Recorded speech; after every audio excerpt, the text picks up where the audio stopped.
Hi,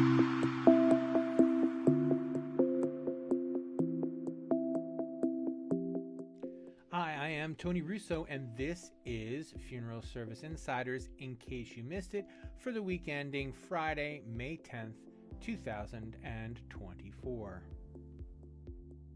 First up, earnings season continues, and just as last week I reported that I wouldn't be able to give you Matthew's numbers because I was listening to the earnings call that morning. Same thing, this Friday morning I will be listening to the Park Lawn earnings call, which will be the last of the really big names that I'm going to cover in earnings between the time I've spoken with you last and between now. Carriage has released its earnings numbers, and Carriage had a great year. The company achieved $100 million in revenue, which is up 8.4% compared to the same period last year. They also marked it as the first time that Carriage earned more than $100 million in a quarter. What was really interesting, though, was their talk about how they're kind of going to keep the same things that have been working for them going. Carriage's main thing, and we've reported on this extensively, and if you're an FSI subscriber, you've already seen this.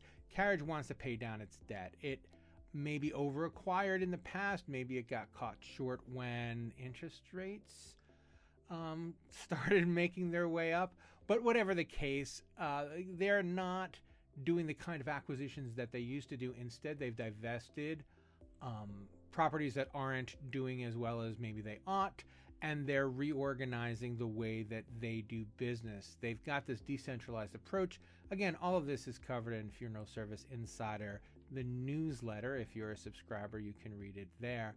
The biggest takeaway, though, is Carriage probably won't do a ton of acquisitions for the rest of 2024, waiting until 2025, when its debt ratio is a little bit closer to 4 than it is to 5.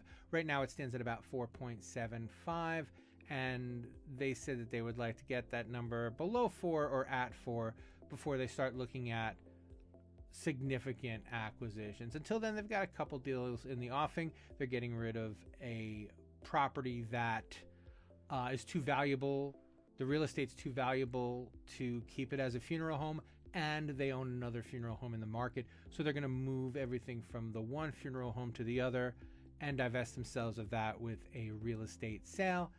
Next week, we'll have Park Lawns. But if you're a subscriber to FSI, I will cover the Park Lawn, whether you're not a subscriber, but I'm going to be covering the Park Lawn earnings call today, and I'll be reporting on it either this evening or Monday, depending upon how complex it is.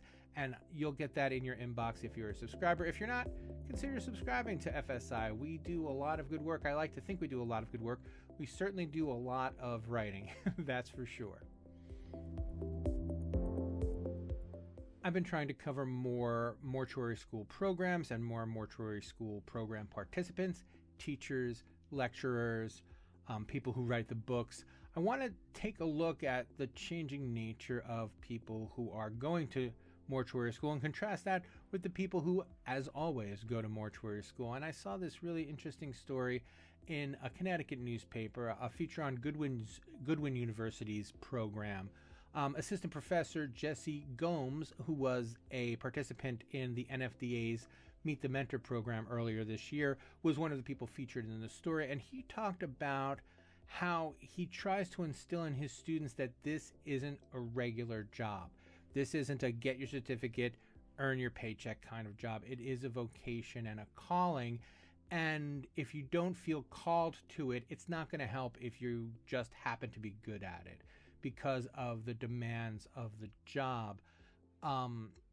We're finding that more and more people are, I used to call them young people. I guess it's ageist of me now, but as an old person, these are people in their late 20s and early 30s, mid 30s even, who are finding second and even third careers in funeral service. And just as with some of the tech people who are trying to change funeral service from the tech aspect, I'm finding there are people who are trying to change funeral service from the care aspect.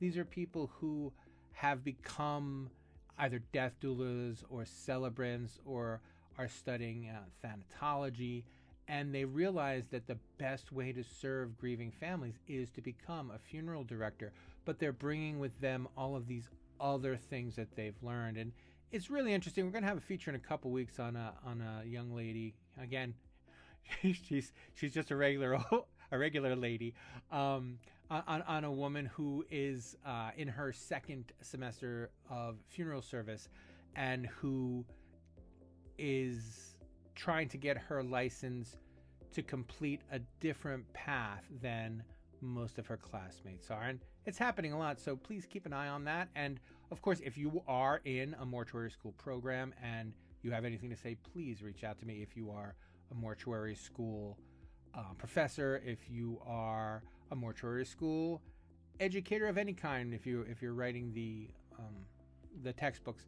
please reach out. And we're looking to do lots of features on it, so I'd be happy to hear any ideas that you have.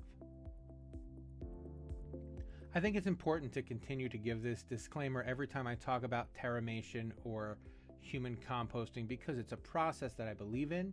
It's a disposition that I think is important, but it is farther away in time than anyone seems to be willing to talk about.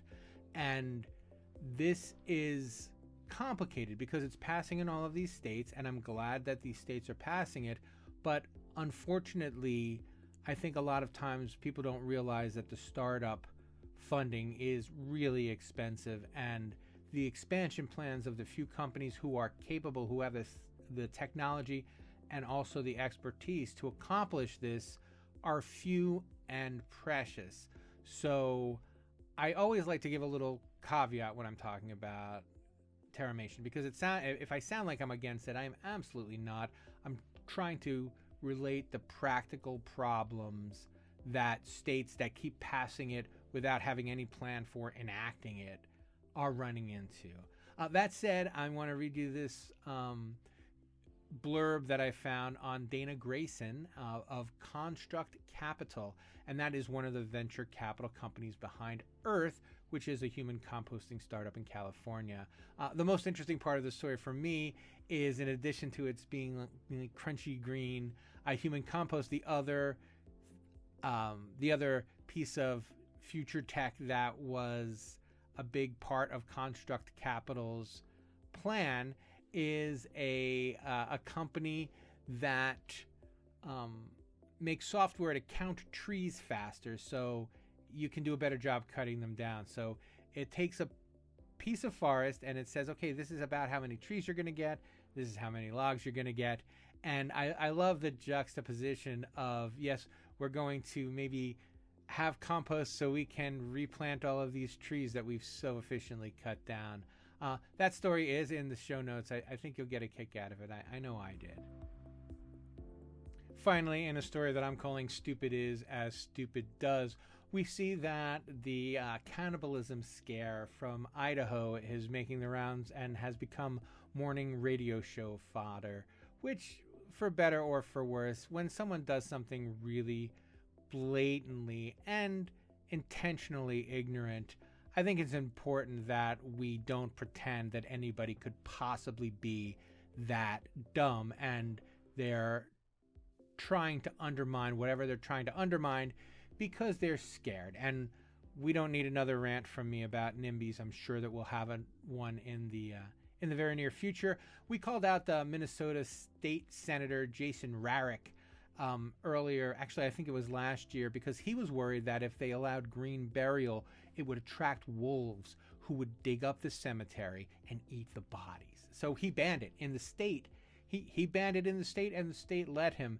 And when they tried to pass human composting in Idaho, Idaho State Representative Heather Scott needed anti-cannibalism language added to the legislation. And her reason was that she was afraid Home Depot would begin selling bags of human compost, and then people would unknowingly have their gardens fed by human remains, which, in her book, is accidental cannibalism.